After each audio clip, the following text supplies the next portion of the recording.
Welcome to this week's edition of Outdoors Online, a weekly webcast produced by the North Dakota Game and Fish Department. I'm your host, Mike Anderson. My guest this week is Fisheries Management Section Leader Scott Gangl. Today we're going to talk about fall fish reproduction surveys. Scott, what are these surveys? Well, in the fall, our biologists go out and they sample a lot of our lakes around the state looking for what we call young of the year fish. And those are fish that were either stocked or reproduced this year. And it gives us an index of how well those stockings took or survived, how well those fish survived into the fall, or whether there was any natural reproduction on some fish species, how well that occurred, and how fast those fish are growing, because size going into the winter is an important factor in fish survival.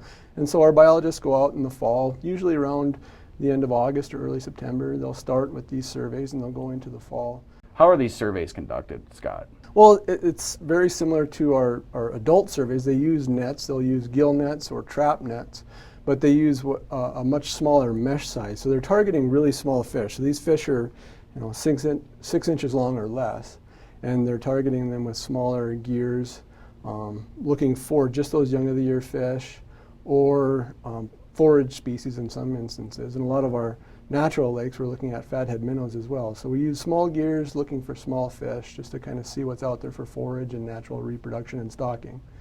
There's a lot of lakes, 450 lakes. How many lakes do they do typically in an average year?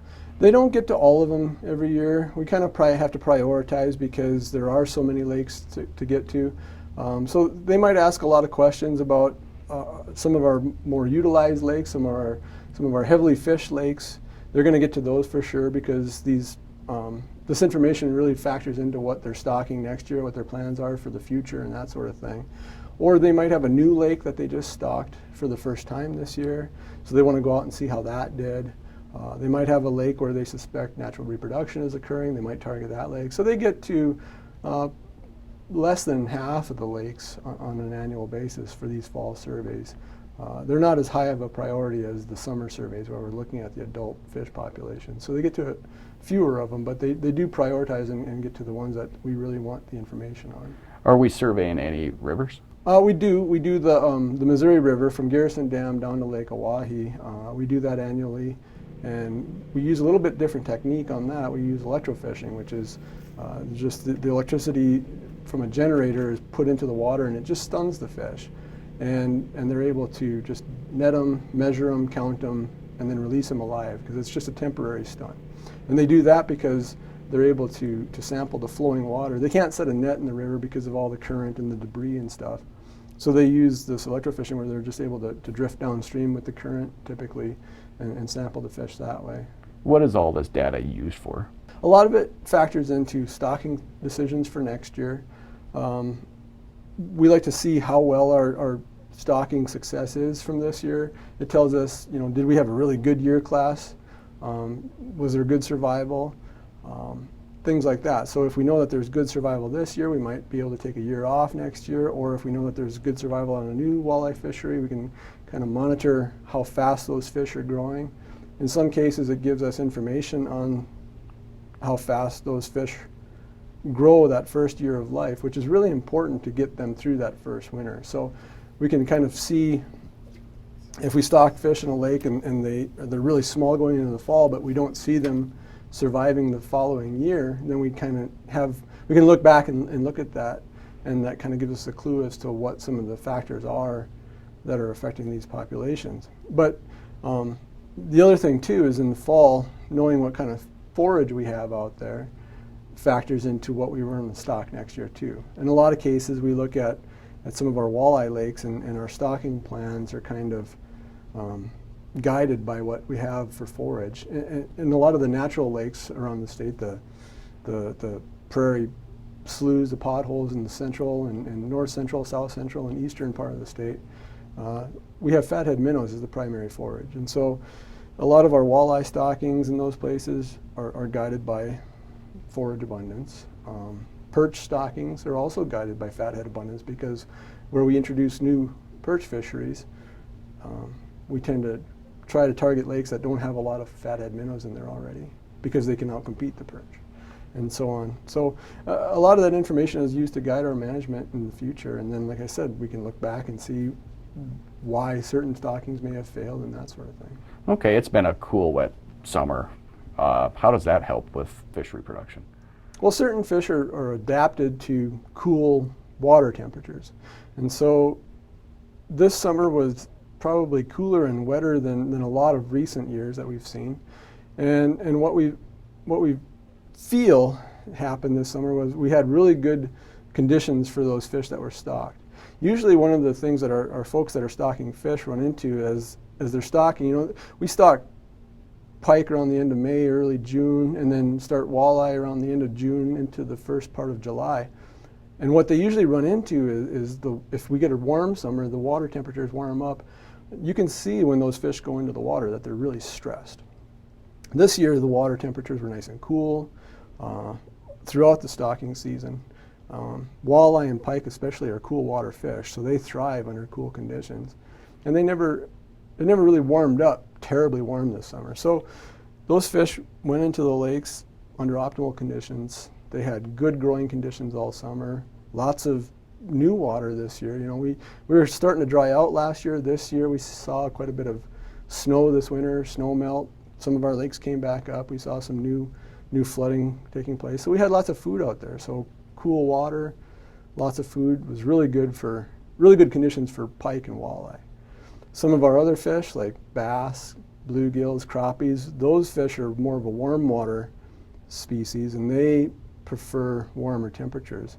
And so what we're seeing is some really good reproduction, but the fish are a lot smaller, they're not as big, and we may not see as good survival to establish those year classes through this winter. Like you just said, Scott, some of the fish thrive in warmer temperatures, some thrive in colder temperatures. Your crews have been out the last couple weeks and will be out the next couple weeks. What are they finding? Yeah, we're kind of right in the middle of the fall surveys as they're taking place. Right now as we're visiting here, the guys that have been out on some of our shallower lakes, they're seeing pretty good numbers. They saw kind of like what we would expect. The walleye numbers are pretty good in most places. They're growing really well. Fish up to 8 inches are fairly common in some of our lakes, which is really good growth for young of the year walleye. And then some of the other, the reservoirs, some of the less productive waters, they're seeing variable numbers of fish, but the sizes are a little bit smaller, but not out of the ordinary small, but they tend to be a little bit smaller in some of those less productive systems. As far as bluegills, bass, crappies, things like that, like I mentioned, they're a warm water species. So the few results that I've seen so far show really good numbers of fish in some places, but the sizes are small. And they can be really susceptible to the cold winters and stuff, so we'll have to see how they do this winter. But if they're small going into the winter, they may not have the energy reserves to make it through the winter. So we may not see really good year classes established. And these fall surveys, they give us an indication of how good conditions were this summer, but we still have to get those young fish through their first winter, through that first winter of life to say that they recruited to the population. So we still have a little ways to go, but the bigger you are going into that winter, the better off you can be to survive that winter. And so I think some of those lakes where we saw good walleye sizes, they'll probably do pretty well. And some of our other lakes with smaller panfish might not fare as well. Let's move into the big three lakes. I know they're just starting the surveys. Typically in mid-August, you guys do hydroacoustic surveys on Lake Sakakawea for smelt. What did that look like this year? It takes quite a while to work up the data, so I don't have the actual data. I haven't seen what the guys found. They actually just did that. They did it a little bit later this year because they try to target the new moon in August. So it was towards the end of August, and they just wrapped it up a couple weeks ago. But what they were seeing, and what a lot of reports were seeing this summer, were lots of young of the year smelt out there. It looks like this was another good year, just anecdotally, for smelt reproduction on Lake Sakakawea. People this summer were finding small young of the year smelt in walleye stomachs, and that's what the guys found too during their adult walleye netting on Sakakawea in July.